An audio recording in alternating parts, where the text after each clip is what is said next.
আওয়ামী লীগের দ্রুত বিচার ও নিষিদ্ধের দাবি জানিয়েছে জাতীয় নাগরিক পার্টি এনসিপি। দলের সদস্য সচিব আখতার হোসেন হুঁশিয়ারি দেন, আওয়ামী লীগ ও ভারতের রাজনীতি পুনর্বাসন করতে চাইলে কাউকেই ছাড় দেওয়া হবে না। প্রয়োজনে ছাত্র জনতা আবারও রাজপথে নামবে বলে ঘোষণা দেন নেতারা। মঙ্গলবার রাজধানীতে এনসিপির আলাদা দুটি কর্মসূচি থেকে তারা এসব কথা বলেন। রাজধানীর পুরান ঢাকার ভিক্টোরিয়া পার্কের সামনে মশাল মিছিল করেছে এনসিপি। বিক্ষোভ সমাবেশ থেকে আওয়ামী লীগের দ্রুত বিচার ও রাজনীতি নিষিদ্ধের দাবি জানিয়েছেন নেতারা। জুলাই অভ্যুত্থানের আকাঙ্ক্ষা পূরণে গণপরিষদ নির্বাচনের দাবি জানান তারা। এ সময় এনসিপির যুগ্ম সদস্য সচিব তারিক মুজাহিদ হুঁশিয়ারি দেন, আওয়ামী লীগকে পুনর্বাসন করতে চাইলে প্রতিহত করা হবে। ছাত্র জনতা প্রতিরোধ গড়ে তুলবে বলে জানান তিনি। নতুন করে যদি কেউ ইন্ডিয়ান প্রেসক্রিপশনে আওয়ামী লীগ হতে চান, আপনারা দেখে নেন শেখ হাসিনার কি পরিণতি হয়েছে। আমি বিএনপির ভাইদের স্পষ্ট ভাষায় বলে দিতে চাই, আপনারাও যদি ইন্ডিয়ার টোপে আওয়ামী ধর্মের ফ্যাসিবাদী ধর্ম গ্রহণ করেন, বাংলার জনগণ আপনাদেরকেও ছুঁড়ে ফেলে দিবে। এদিকে গুলিস্তান এলাকায় লিফলেট বিতরণ করেন এনসিপির সদস্য সচিব আখতার হোসেন। আওয়ামী লীগের গুম, খুন ও নির্যাতনের চিত্র তুলে ধরেন। বিগত ফ্যাসিস্ট সরকারের অবৈধ নির্বাচনের সমালোচনা করেন তিনি। জুলাই হত্যাকাণ্ডে জড়িত সবার দ্রুত বিচার দাবি করেন আখতার। যে প্রক্রিয়াই হোক না কেন, বিচারের ব্যবস্থা করে দলগতভাবে আওয়ামী লীগকে যেন বিচারের আওতায় নিয়ে আসা হয়, এটা আমাদের দাবি। একই সাথে এখনো কেন আওয়ামী লীগের নিবন্ধন বহাল আছে সে প্রশ্ন আমরা সরকারের কাছে রাখতে চাই। আমরা সরকারের কাছে দাবি জানাবো, অতি শীঘ্রই দল হিসেবে আওয়ামী লীগের যে নিবন্ধন, সে নিবন্ধন যেন বাতিল করা হয় এবং আওয়ামী লীগের সাংগঠনিক এবং রাজনৈতিক কর্মকাণ্ডে যেন নিষেধাজ্ঞা আরোপ করা হয়। আওয়ামী লীগের বিচারের দাবিতে 2 মে বাইতুল মোকাররমে বিক্ষোভ সমাবেশের ডাক দিয়েছে এনসিপি। আসসালামু আলাইকুম। মেহেদী হাসান, ইন্ডিপেন্ডেন্ট নিউজ, ঢাকা। অন্যায় অত্যাচার করলে আওয়ামী লীগের মতো বিএনপিকে মানুষ ছুঁড়ে ফেলবে বলে সতর্ক করেছেন দলের মহাসচিব মির্জা ফখরুল ইসলাম আলমগীর। মঙ্গলবার বিকেলে ঠাকুরগাঁও সদরের চিলারং ইউনিয়নে গণসংযোগ কর্মসূচিতে তিনি কথা বলেন। বিএনপির মহাসচিব বলেন, ফ্যাসিস্ট শেখ হাসিনা দেশে ফিরলে জনগণই তাকে প্রতিহত করবে। সাধারণ মানুষ তাকে আর এদেশে রাজনীতি করতে দেবে না। আওয়ামী লীগের প্রসঙ্গ টেনে মির্জা ফখরুল বলেন, বিএনপির নেতাকর্মীরা যেন তাদের মতো অন্যায় না করে। দলের কোনো নেতাকর্মী অন্যায় করলে তাদের শক্ত হাতে দমন করার হুঁশিয়ারিও দেন তিনি। সুন্দর মূল্যবান বক্তব্য রাখার জন্য সংগ্রামী উপস্থিতি, এই পর্যায়ে বক্তব্য রাখছেন সভাপতি।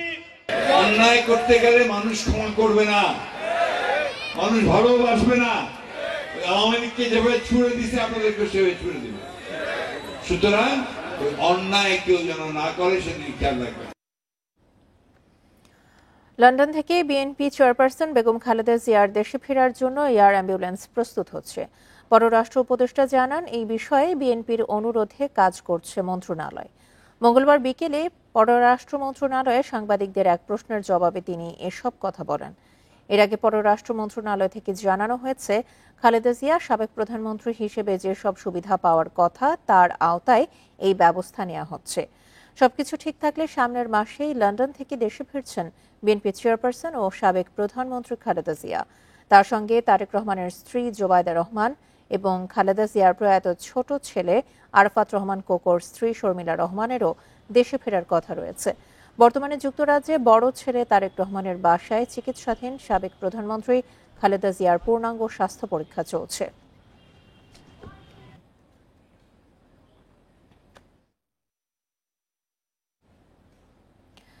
রাজনৈতিক দলগুলোর সমর্থন ছাড়া প্রবাসীদের ভোটাধিকার বাস্তবায়ন সম্ভব নয় বলে জানিয়েছেন প্রধান নির্বাচন কমিশনার এএমএম নাসির উদ্দিন।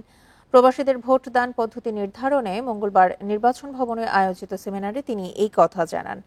এদিকে রাজনৈতিক দলগুলো প্রবাসীদের ভোটাধিকার নিশ্চিত করতে তাগিদ দিয়েছে। অতীতে কোনো সময় প্রবাসীরা ভোট দিতে পারেনি।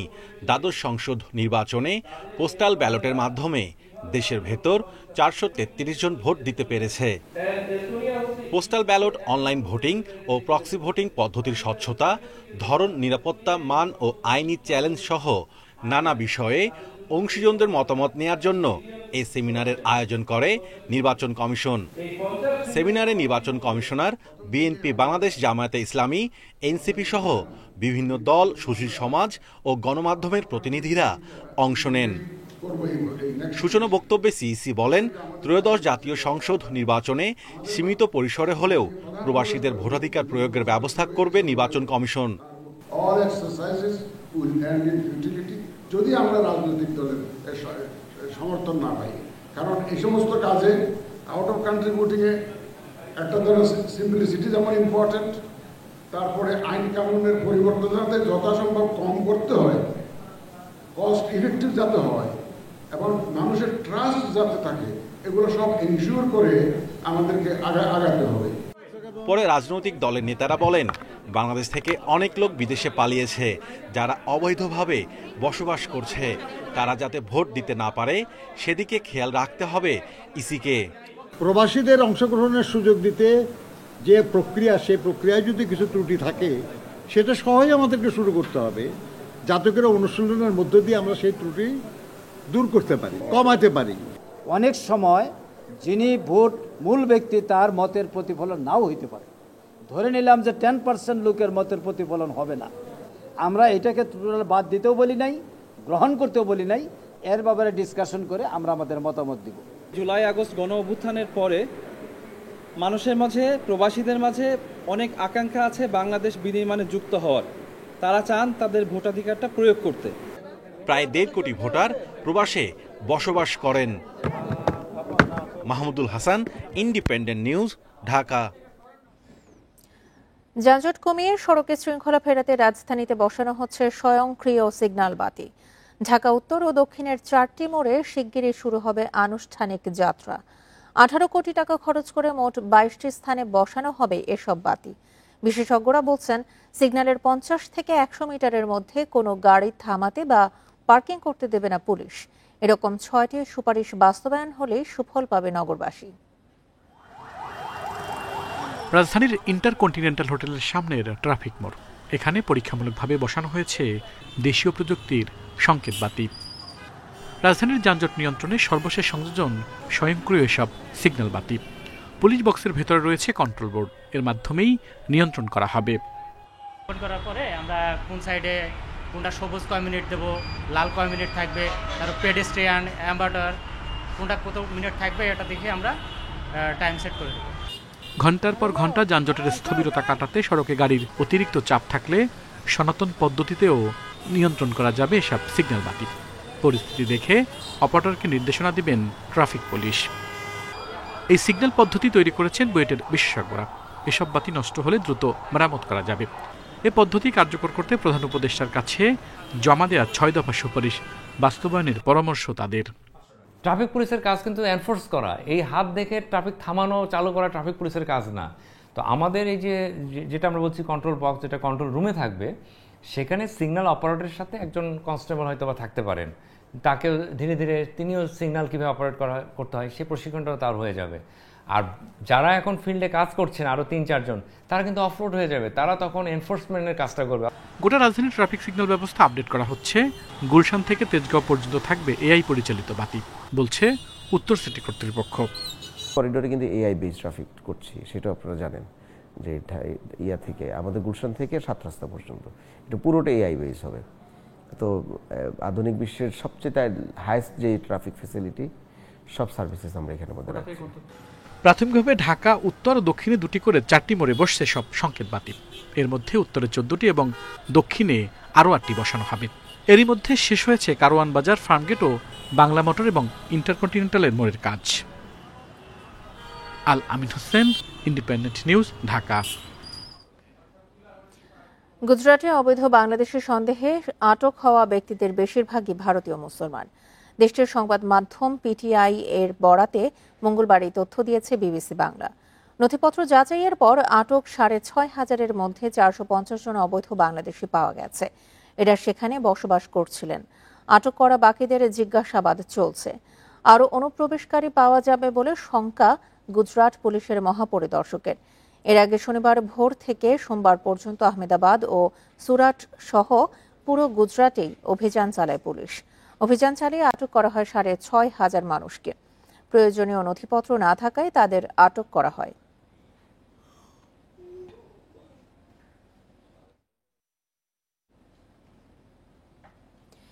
নির্বাচনের বছর খুব কঠিন, পরাজিত শক্তি যাতে দেশ অস্থিতিশীল করতে না পারে সেই বিষয়ে পুলিশকে সতর্ক থাকার নির্দেশ দিয়েছেন প্রধান উপদেষ্টা অধ্যাপক ডক্টর মোহাম্মদ ইউনূস। মঙ্গলবার সকালে রাজধানীর রাজারবাগে পুলিশ সপ্তাহের উদ্বোধনী অনুষ্ঠানে তিনি এসব কথা বলেন। রাজধানীর রাজারবাগ পুলিশ লাইন্স অডিটোরিয়ামে পুলিশ সপ্তাহ উদ্বোধন করেন প্রধান উপদেষ্টা। 3 দিনব্যাপী আয়োজনে 62 জন কৃতী পুলিশ সদস্যকে পদক পরিয়ে দেন অধ্যাপক মোহাম্মদ ইউনূস। প্রধান উপদেষ্টা বলেন, 15 বছর পুলিশকে দলীয় বাহিনীতে পরিণত করা হয়েছিল। অবৈধ আদেশ পালন করতে গিয়ে জনরোষের শিকার হয়েছে পুলিশ, যার মাসুল দিতে হয়েছে অনেক সৎ অফিসারকেও।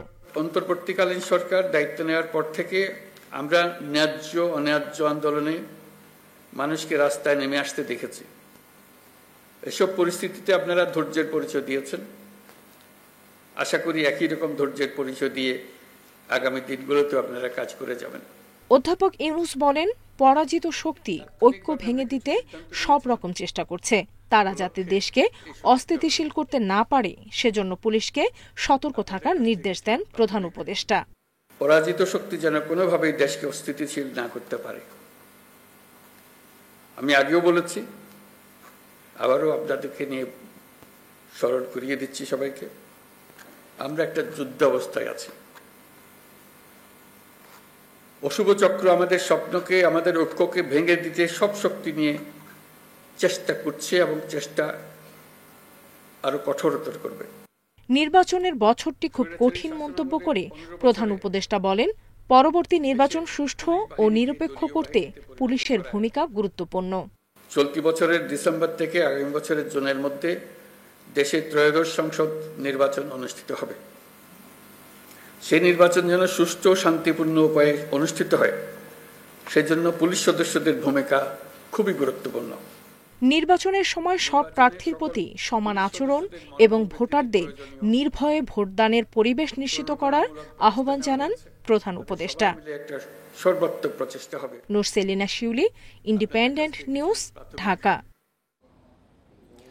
নিরাপত্তা কর্মী ও সিসিটিভি ক্যামেরার সংকটে অনিরাপদ হয়ে উঠেছে চট্টগ্রাম মেডিকেল কলেজ হাসপাতাল। প্রতিদিনই এই হাসপাতালে অন্তত 20টি চুরির ঘটনা ঘটে। রোগী ও স্বজনদের কাছে থাকা টাকা পয়সা, মোবাইল সহ চুরি হচ্ছে বিভিন্ন জিনিসপত্র। বিষয়টি স্বীকার করলেও হাসপাতাল কর্তৃপক্ষ রোগী ও তার স্বজনদেরকেই সতর্ক হওয়ার পরামর্শ দিয়েছেন। 4 পার্বত্য জেলাসহ ফেনী, কক্সবাজারে প্রায় 1.5 কোটি মানুষের চিকিৎসার জন্য চট্টগ্রাম মেডিকেল কলেজ হাসপাতাল। সেবা নিতে আসা বিপুল সংখ্যক মানুষকে সবসময় থাকতে হয় চুরি ও ছিনতাইয়ের আতঙ্কে। নজরদারির জন্য লাগানো সিসিটিভি ক্যামেরাগুলো বেহাল, কোথাও বিকল। হাসপাতালে লাগানো 270টি ক্যামেরার মধ্যে 230টি সচলের দাবি করলেও চালু রয়েছে 150টি। এই সুযোগে চুরি করে ধরাছোঁয়ার বাইরে থাকছে চোরচক্র। শুয়েছিলাম, শোয়ার পরে রাত্রে 1:30টার দিকে আমার মোবাইলটা এখান থেকে ছিনতাই হয়ে যায়। আমাদের মোবাইল, টাকা, অন্যান্য জিনিসও চুরি হচ্ছে। তো এগুলো তো আমরা ভুগতেছি, ভোগান্তির শিকার হইতেছি। আরো সিসি ক্যামেরা বাড়ানো হোক, আনসারও কম, কিন্তু আরো চাচ্ছে আমরা আরো বাড়ানো হোক, আমাদের সেফটি দরকার। রোগী স্বজনদের নিরাপত্তা দিতে সংকট রয়েছে নিরাপত্তা কর্মীরও। প্রতি শিফটে 50 জন আনসারের বিপরীতে থাকেন মাত্র 30 জন।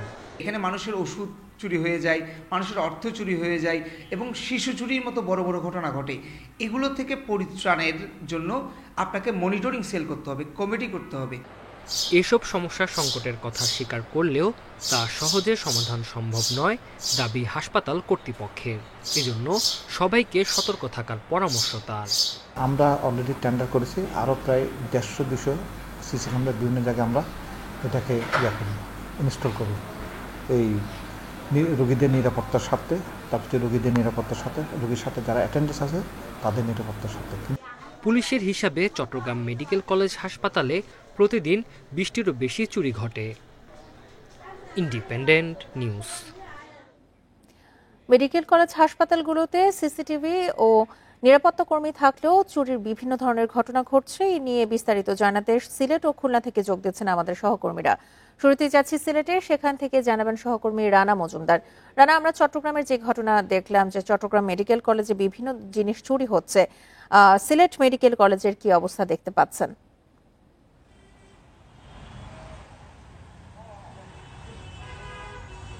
দেখুন, সিলেট বিভাগের সবচেয়ে বড় যে হাসপাতাল সেটি হচ্ছে Sylhet MAG Usmani medical college হাসপাতাল, এবং এখানে সিলেটের 13টি উপজেলা পাশাপাশি অন্যান্য যে 3টি জেলা রয়েছে হবিগঞ্জ, সুনামগঞ্জ, এই এলাকাগুলো থেকেও কিন্তু আসলে মৌলভীবাজার সহ সব জায়গার মানুষ এখানে এসে চিকিৎসা নিয়ে থাকেন, এবং সবারই আসলে সর্বশেষ আশ্রয়স্থল হিসাবে থাকে এই যে উসমানী মেডিকেল কলেজ হাসপাতালটি। তো সেক্ষেত্রে হাসপাতাল সংশ্লিষ্ট যারা কর্তৃপক্ষ রয়েছে তারা বলছেন যে আসলে প্রতিদিন অন্ততপক্ষে 4 থেকে 5 হাজার মানুষ এই আউটডোর সেবা নিয়ে থাকেন এই হাসপাতালে, এবং ভর্তি রোগীর সংখ্যাও প্রায় 2.5 থেকে 3 হাজার থাকে। তো এক্ষেত্রে আসলে এই যে রোগীদের নিরাপত্তার জন্য এখানে আসলে আনসার বাহিনীর সদস্যরা রয়েছেন, অনেক ক্ষেত্রে পুলিশের সদস্যরাও কাজ করে থাকেন। পাশাপাশি হাসপাতালের বিভিন্ন গুরুত্বপূর্ণ জায়গায় সিসিটিভি ক্যামেরা কিন্তু লাগানো হয়েছে। তো সেক্ষেত্রে হাসপাতাল কর্তৃপক্ষ আমাদেরকে যে বিষয়টি জানিয়েছেন যে এখন পর্যন্ত হাসপাতালের বিভিন্ন জায়গায় 96টি সিসিটিভি ক্যামেরা লাগানো হয়েছে। এর মধ্যে 12টি সিসিটিভি ক্যামেরা কিন্তু এখন পর্যন্ত নষ্ট রয়েছে, এবং সেগুলো তারা মেরামতের চেষ্টা করছেন। পাশাপাশি অন্যান্য যে আরও গুরুত্বপূর্ণ জায়গাগুলো রয়েছে সেগুলো চিহ্নিত করে আসলে সেখানেও সিসিটিভি ক্যামেরা সহ অন্যান্য কী ধরনের নিরাপত্তা ব্যবস্থা নেওয়া যায় সেই প্রক্রিয়াটিও কিন্তু আসলে তারা চালাচ্ছেন বলে তিনি আমাদেরকে জানিয়েছেন। এবং আমরা রোগী কিংবা রোগীর স্বজন তাদের সঙ্গে আমরা কথা বলেছিলাম, তারা যে বিষয়টি জানিয়েছেন যে আসলে হাসপাতালের চারপাশেই সিসিটিভি ক্যামেরা থাকার পরেও অনেক ক্ষেত্রে আসলে নিরাপত্তা বাহিনীর সংখ্যাটা কম থাকার কারণে এই সুযোগটাই নিচ্ছে হচ্ছে চোর কিংবা অন্যান্য যারা ছিনতাইকারী রয়েছে তারা।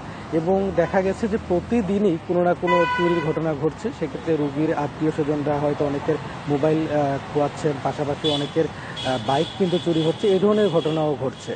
তো সেক্ষেত্রে আসলে রোগীর স্বজন কিংবা রোগী যারা আসেন এখানে চিকিৎসা নিতে, তাদের দাবিটা হচ্ছে যে হাসপাতালের যে বিভিন্ন গুরুত্বপূর্ণ পয়েন্টগুলো রয়েছে সেখানেও যাতে আসলে পর্যাপ্ত সংখ্যক নিরাপত্তা কর্মী যাতে করে এখানে মোতায়েন করা হয়, পাশাপাশি যেই সিসিটিভি ক্যামেরাগুলো বিকল হয়েছে সেগুলো যাতে মেরামত করা হয়, পাশাপাশি অন্যান্য যে গুরুত্বপূর্ণ জায়গাগুলো রয়েছে সেগুলো চিহ্নিত করেও যেন হচ্ছে সেগুলোতে নতুন করে সিসিটিভি ক্যামেরা বসানো হয়। এটি হচ্ছে রোগী এবং তাদের স্বজনদের দাবি, এবং হাসপাতাল কর্তৃপক্ষ বলছে যে আসলে সেই লক্ষ্যে তারা কাজ করছে।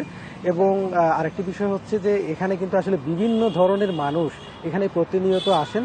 তো সেক্ষেত্রে হাসপাতাল কর্তৃপক্ষের যে কথাটি সেটি হচ্ছে যে আসলে যারা রোগী কিংবা রোগীর যারা স্বজন এখানে চিকিৎসা নিতে আসেন তাদেরকেও আরও সচেতন হতে হবে, এবং নিজের যে যানবাহনের নিরাপত্তার জন্য তারা যদি আরেকটু সচেতন হন তাহলে হয়তো এই বিষয়টি অনেকটা এড়িয়ে চলা সম্ভব। সিলেট থেকে জানাচ্ছিলেন আমাদের সহকর্মী রানা মজুমদার।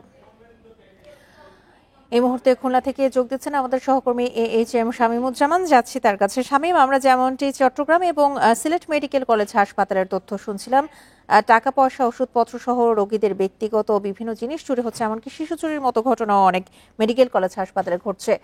খুলনা মেডিকেল কলেজ হাসপাতালের কি অবস্থা? খুলনা মেডিকেল কলেজ হাসপাতালে কিন্তু আসলে নিরাপত্তার সংকট রয়েছে। আমরা বিভিন্ন সময় রোগীদের সাথে কথা বলেছি, তারা কিন্তু নিরাপত্তা বিভিন্ন সমস্যায়। আর সবচেয়ে বড় কথা, আমরা কর্তৃপক্ষের সাথে কথা বলেছি, তারা যেটা বলছেন যে খুলনা মেডিকেল কলেজ হাসপাতালে জরুরি বিভাগে সিসি ক্যামেরা বন্ধ। এছাড়া অনেক গুরুত্বপূর্ণ ওয়ার্ডেই কিন্তু সিসি ক্যামেরা নেই, সিসি ক্যামেরাটা স্থাপনের কাজ চলছে। এছাড়া আনসার সদস্য যারা রয়েছেন 50 জন আনসার সদস্যের বিপরীতে এই মুহূর্তে কর্মরত রয়েছেন 22 জন। 23 জনের চাহিদা চাওয়া হয়েছে, হয়তো বা আগামী মাসে বা জুলাই মাসের মধ্যেই এই 22 জন আনসার সদস্য নিয়োগ হতে পারে, এই ধরনের একটা কথা আমরা শুনেছি।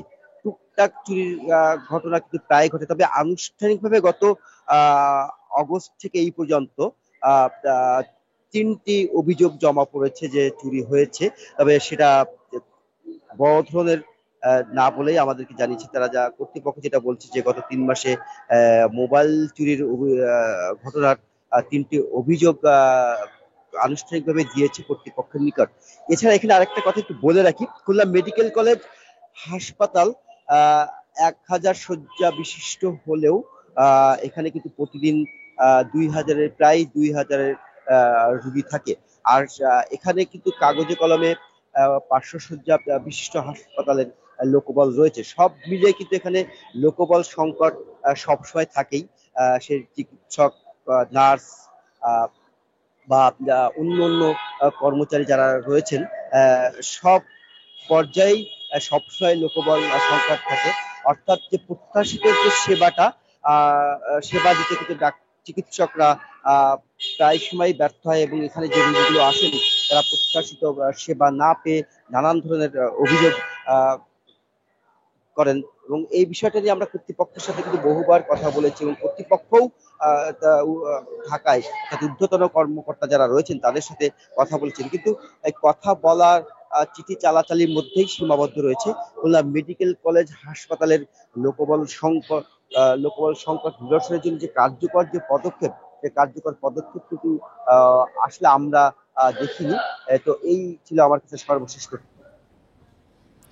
মেডিকেল কলেজ হাসপাতালের চুরি নিয়ে খুলনা থেকে জানাচ্ছিলেন আমাদের সহকর্মী AHM শামীমুজ্জামান। 6 দফা দাবিতে সারা দেশের সব পলিটেকনিক ইনস্টিটিউটে টানা শাটডাউন কর্মসূচির ঘোষণা দিয়েছে কারিগরি শিক্ষার্থীরা। মঙ্গলবার দুপুরে রাজধানীর তেজগাঁওয়ে ঢাকা পলিটেকনিক ইনস্টিটিউটের সংবাদ সম্মেলনে এই ঘোষণা দেয় কারিগরি ছাত্র আন্দোলন। ক্লাসরুম ও একাডেমিক ভবনে তালা দিয়ে মঙ্গলবার কমপ্লিট শাটডাউন কর্মসূচি পালন করেন তারা। কারিগরি শিক্ষা সংস্কারে কমিশন গঠন এবং আলাদা মন্ত্রণালয়ের প্রতিষ্ঠা সহ 6 দাবিতে আন্দোলনে পলিটেকনিক শিক্ষার্থীরা। দাবি আদায়ে কয়েক দফা রাস্তা অবরোধ করে বিক্ষুব্ধরা। মঙ্গলবার তেজগাঁওয়ে ঢাকা পলিটেকনিক ইনস্টিটিউটে শাটডাউন কর্মসূচি পালন করে তারা। ক্লাসরুম, অধ্যক্ষের রুম সহ একাডেমিক ভবনে তালা ঝুলিয়ে দেন শিক্ষার্থীরা। আমরা কারিকুলাম ডেভেলপমেন্ট এবং বোর্ডের যে দাবিগুলো সেটা সরাসরি এই কমিটি একদিন কি 2 দিনে বাস্তবায়ন করতে পারে, কিন্তু এমন কোনো ফলাফল আমরা দেখতে পাইনি। আমরা আমাদের যে 6 দফা বাস্তবায়ন কমিটি হয়েছে তাদের প্রতি সম্মান রেখে তাদেরকে সহযোগিতা করে এবং তাদের কাছ থেকে সহযোগিতা কামনা করে আমরা সামনের দিনগুলোতে এগোতে চাই। সংবাদ সম্মেলনে আন্দোলনরতরা বলেন, জনদুর্ভোগ এড়াতে সহিংস কর্মকাণ্ড বর্জন করেছেন তারা। তারপরও তাদের দাবির বিষয়ে উদাসীনতা দেখাচ্ছে সরকার। বর্তমান প্রেক্ষাপটে কারিগরি মাদ্রাসা বিভাগ আমাদের দফা দাবি বাস্তবায়ন করার জন্য একটি রূপরেখা কমিটি তৈরি করে দিলেও এখন পর্যন্ত কমিটির একটি মাত্র বৈঠক অনুষ্ঠিত হয়েছে। আমরা কোনো প্রকার সফলতা দেখতেছি না বা আমরা কোনো প্রকার তথ্য পাচ্ছি না। আন্দোলনরত শিক্ষার্থীদের সাথে সরকার গঠিত কমিটির 3 দফা বৈঠক হলেও কোনো সমাধান আসেনি। Arafatur Rahman, independent news, Dhaka. পূর্বাঞ্চলে প্লট দুর্নীতির মামলায় পুতুল ছাড়াও শেখ হাসিনা, রেহানা ও অন্যদের বিরুদ্ধে রেড অ্যালার্ট জারির আবেদন করবে দুদক। তদন্ত কর্মকর্তারা চাইলে এই বিষয়ে পদক্ষেপ নেওয়া হবে। প্লট দুর্নীতির একটি মামলায় এরই মধ্যে পুতুলের বিরুদ্ধে ইন্টারপোলে আবেদন করতে আদালতের অনুমতি মিলেছে। মঙ্গলবার দুদকের মূল কার্যালয়ে এসব তথ্য দেন মহাপরিচালক। রাজকের পূর্বচল উপশহর প্রকল্পে 60 কাঠা প্লট বরাদ্দের দুর্নীতি মামলায় আসামি শেখ হাসিনা ও তার পরিবারের সব সদস্য। এর মধ্যে একটি মামলায় রোববার পুতুলসহ কয়েকজনের আদালতের হাজিরের নির্দেশ থাকলেও আসেননি তারা।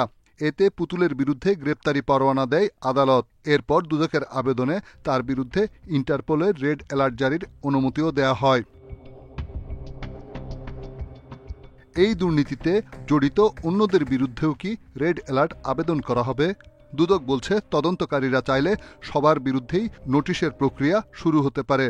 আমাদের তদন্ত দলের এখতিয়ারাধীন বিষয়, তারা তদন্তের প্রয়োজনে যেটা যখন প্রয়োজন হবে সেই ব্যবস্থা তারা গ্রহণ করবেন।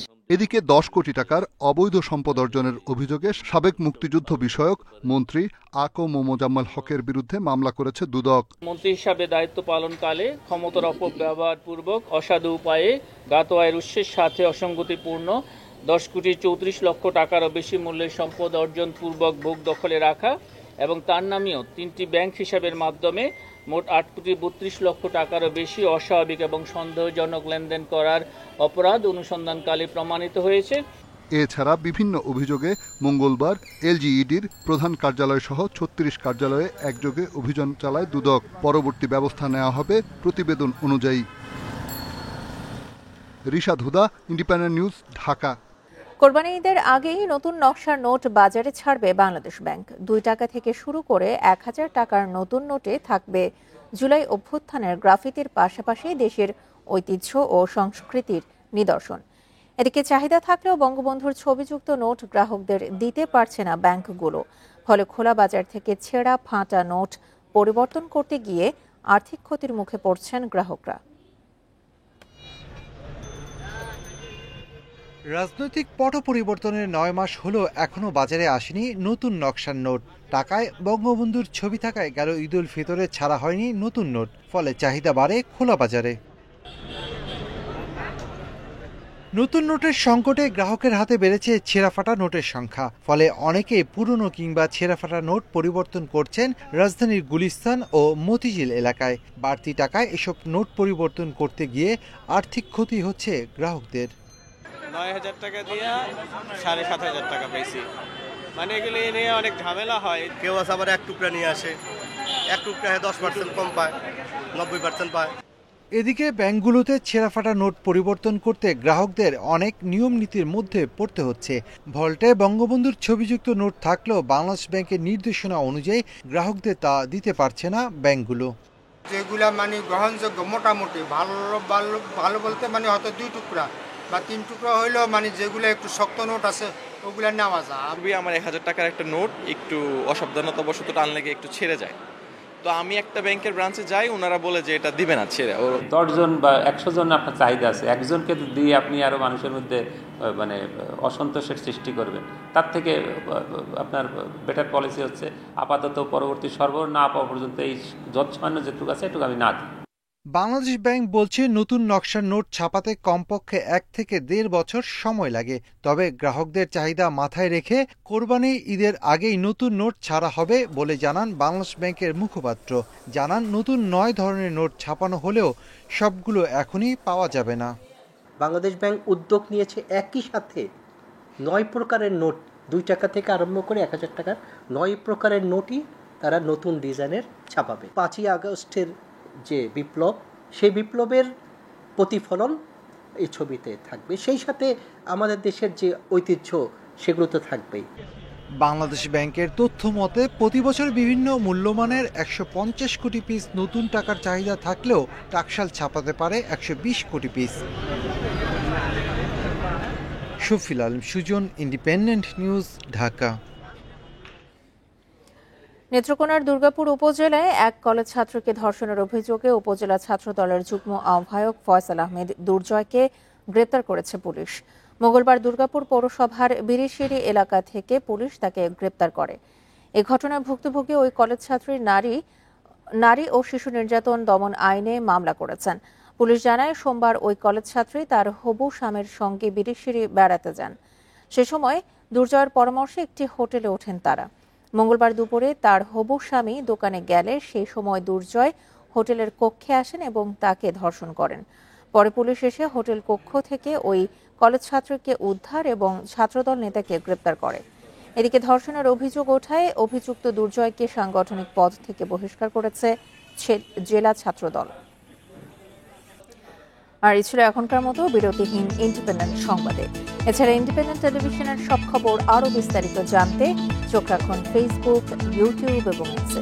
এতক্ষণ সাথে থাকার জন্য ধন্যবাদ সবাইকে। আমন্ত্রণ পরের আয়োজনে।